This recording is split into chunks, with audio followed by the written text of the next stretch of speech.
अस्सलामुअलैकुम वरहमतुल्लाहि वबरकातुहू। हाँ भाई दोस्तों, क्या हाल है? उम्मीद करते हैं कि आप खैरियत से होंगे। आज का जो हमारा टॉपिक है वो बेसिकली सेल टैक्स पे है। सेल टैक्स की इम्पोर्टेंट डेफिनेशंस जो हैं, हम सिर्फ इस लेक्चर के अंदर, इस वीडियो के अंदर इम्पोर्टेंट देखेंगे। उसके बाद एक और वीडियो बनाएंगे इंशाल्लाह, उसमें जो ज़रा कम इम्पोर्टेंट डेफिनेशंस हैं उन पे बात करेंगे। ठीक है। और मुमकिन है कि सारी एक वीडियो के अंदर ना आए, तो सिलेक्टिव सी डेफिनेशन हम इसमें देख लेते हैं, बाकी इंशाल्लाह नेक्स्ट वीडियो के अंदर हम इसको देखेंगे। तो चैप्टर 1 है। ठीक है। और ये डेफिनेशंस का है। तो पहले इस पे बात कर लेते हैं शॉर्ट टाइटल पे कि इसका टाइटल क्या है, इसकी कमेंसमेंट क्या है, यानी कब ये शुरू हुआ था सेल टैक्स एक्ट। तो कहता है दिस एक्ट में be called the sale tax act 1990। ठीक है। सेल टैक्स एक्ट का नाम क्या है? Cell tax act 1990। इसको एक्सटेंड कर दिया गया पूरे पाकिस्तान पे। पहले आपको पता है कि ये पंजाब में और सिंध में जो है वो एप्लीकेबल था। ठीक है। उसके बाद ये पूरे पाकिस्तान पे इम्प्लीमेंट हो गया। अच्छा, उसके बाद इसको इन्फोर्स कब करवाया गया, इसकी कमेंसमेंट कब हुई?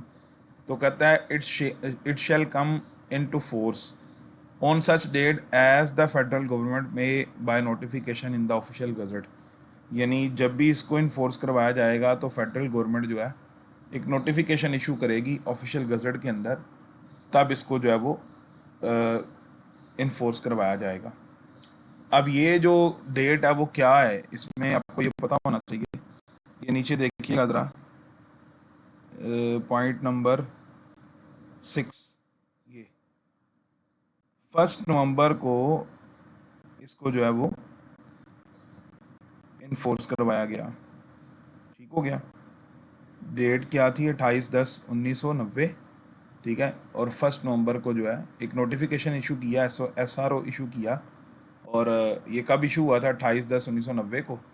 और 1 नवंबर को जो है इसको इसकी इन्फोर्समेंट हो गई। ठीक है। ये इसका था शॉर्ट टाइटल कमेंसमेंट और इसका इसकी एक्सटेंशन। इसके बाद डेफिनेशंस पे आ रहे हैं। तो डेफिनेशन में सबसे पहली डेफिनेशन है एक्टिव टैक्स पेयर। ठीक है। एक्टिव टैक्स पेयर का मतलब क्या है? कहता है एक्टिव टैक्स पेयर मीन अ registered person. Active tax payer का मतलब क्या है? कि registered person who does not fall in any of the following categories. ठीक है। वो कहता है जी इन कैटेगरी में वो फॉल ना करता हो। कौन सी कैटेगरी, इस पे हम बात कर लेते हैं। तो नंबर 1, वो ब्लैक लिस्टेड या उसकी रजिस्ट्रेशन सस्पेंड ना हुई हो सेक्शन 21 के मुताबिक। ठीक है। अगर वो ब्लैक लिस्टेड हो चुका है, उसकी रजिस्ट्रेशन सस्पेंड हो गई है सेक्शन 21 के तहत, तो वो एक्टिव टैक्स पेयर नहीं होगा। नंबर 2 पे कह रहा है fails to file the return under section 26, और अपनी वो रिटर्न फाइल ना कर सका हो। सेल टैक्स की रिटर्न जो फाइल होती है सेक्शन 26 के तहत फाइल होती है बाय द ड्यू डेट। जो ड्यू डेट थी उस डेट पे उसने सेल टैक्स की रिटर्न फाइल नहीं की। कितने सालों की? For 2 consecutive tax period, 2 consecutive tax periods की। ठीक है। आपने टैक्स पीरियड का कॉन्सेप्ट भी देखा है और इसी के साथ आपने टैक्स ईयर का कॉन्सेप्ट भी देखा है। तो सेल टैक्स की रिटर्न जो है वो मंथली फाइल होती है, और इनकम टैक्स की जो रिटर्न फाइल होती है वो आपकी एनुअली फाइल होती है। तो कहता है उसने 2 टैक्स पीरियड की अगर जो रिटर्न है सेक्शन 26 के तहत फाइल नहीं की, ठीक है, तो वो भी एक्टिव टैक्स पेयर में फॉल नहीं करता।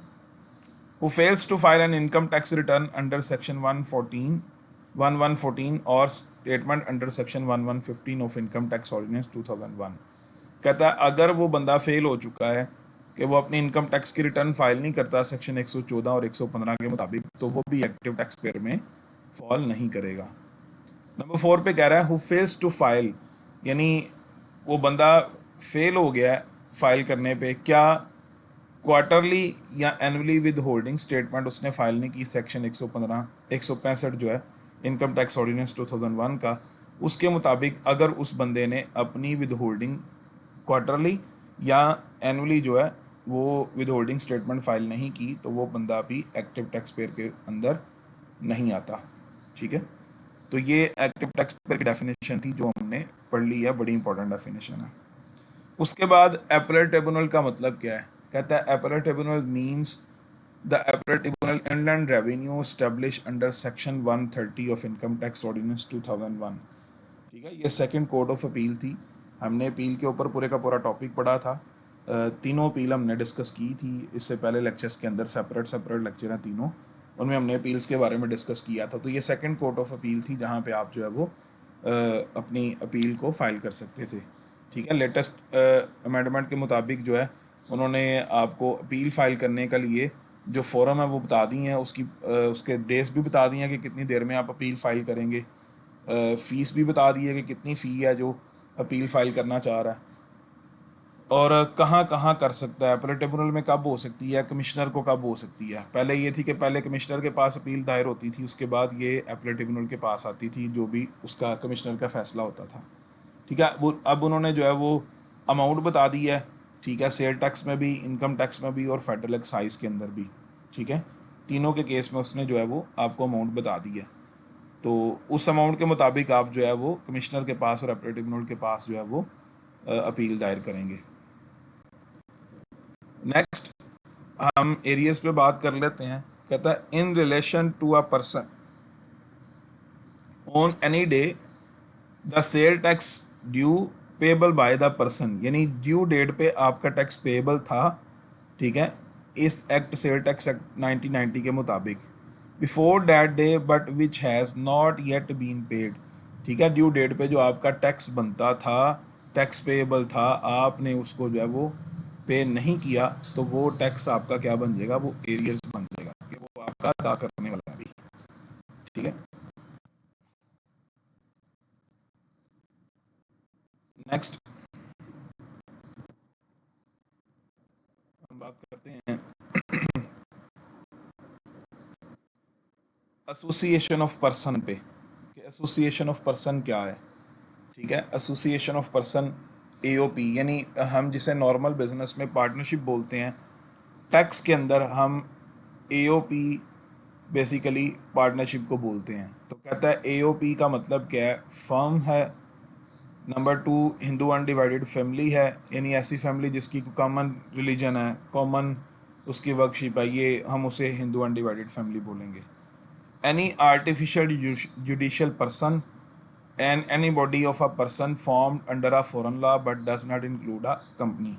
ठीक है, इसके अंदर जो है वो फर्म भी आ जाएगी, हिंदू अनडिवाइडेड फैमिली भी आ जाएगी, आर्टिफिशियल जुडिशियल पर्सन भी आ जाएगा, लेकिन कंपनी जो है वो एओपी के अंदर फॉल नहीं करती। इसके बाद बैंकिंग कंपनी क्या है, banking company means a company, banking company as define in the banking company ordinance 1962। जो बैंकिंग कंपनी ऑर्डिनेंस है, इसको 1962 जो ऑर्डिनेंस है बैंकिंग कंपनी ऑर्डिनेंस 1962 उसके मुताबिक जो है वो स्टैब्लिश किया जाता है। उसके बाद बोर्ड किसे कहते हैं, तो बोर्ड का मतलब है, जब भी बोर्ड का लफ्ज आएगा तो इसका मतलब फेडरल बोर्ड ऑफ रेवेन्यू। ठीक है, इससे पहले हम इसको सेंट्रल बोर्ड ऑफ रेवेन्यू कहते थे, सीबीआर था। ठीक है, उसके बाद जब आपका federal board of revenue act 2007 आया, तो फिर हमने बोर्ड का मतलब क्या ले लिया, फेडरल बोर्ड ऑफ रेवेन्यू। तो फेडरल बोर्ड ऑफ रेवेन्यू जो है इसको स्टैब्लिश किया जाता है सेक्शन 3 के मुताबिक, federal board of revenue act 2007। ये आपको पता होना चाहिए federal board of revenue act क्या है। ठीक है, और ये कब, इसको बोर्ड को, एफबीआर को कब इस्टेब्लिश किया गया, किस एक्ट के तहत इस्टेब्लिश किया गया। ठीक है, किस सेक्शन में ये लिखा है, कैसे इस्टेब्लिश हुआ, ये सारा आपको पता होना चाहिए इसके बारे में। ठीक है, छोटा सा लॉ है, इसको पढ़ लीजिएगा, इंटरव्यू में क्वेश्चन आ सकते हैं इससे रिलेटेड भी। उसके बाद चीफ कमिश्नर का मतलब क्या है, कहता है chief commissioner means a person appointed as the chief commissioner inland revenue under section 30। यानी कहता है वो पर्सन जिसे अपॉइंट किया गया chief commissioner inland revenue under section 30। Section 30 cell tax act का, उसके मुताबिक हम चीफ कमिश्नर को जो वो अपॉइंट करते हैं।